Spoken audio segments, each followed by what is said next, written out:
So my love language is gift giving, and as much as I like getting gifts, I love giving people gifts just because why not? So I got this on Amazon for the holidays. It's just the mailman. Love and hate relationship with the mailman. Mailwoman. Why do we call it mailman? Anyway, so I got those clear ornaments, pretty simple, and I want to put everyone's name or some phrase that it's important on the front and paint the back, I don't know, whatever color the person likes. So that's my idea, just to give to everyone for the holidays. I mean, it is pretty small, but it's just, you know, I would love it because I love personalized little things. So I hope they like it too. What I'm gonna do is I'm gonna measure this.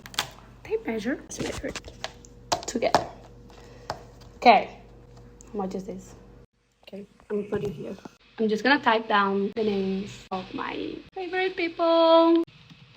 Then eventually I'm just gonna choose some fonts and stuff to each one of them. Just type in some names. And then I'm gonna choose the colors.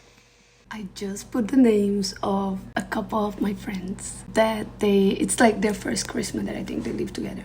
They've been together for some time, but it's the first Christmas that they live together. So it's gonna be so exciting. They're gonna have their ornament with their names. I know you didn't ask, but just so you know, yes, I am doing one for my friends' dogs too, because yes, they are our children. I'm gonna show you how it turned out, but here's how I did it. I just painted the back with just random designs, and I did add colors. I don't like color, but people out there be liking colors, so I put some color there. Then I sent them a picture asking them to help me choose which one is the best one so I can post. Somehow each of them liked a different one, which thank God, because I don't know what I was gonna do if they liked the same one. So I put their names on their favorites, and I was actually gonna put it in a box, but then I had to mail it because most of them don't live here, so I just ended up putting it on that envelope that you get. Anyways, I hope they like it.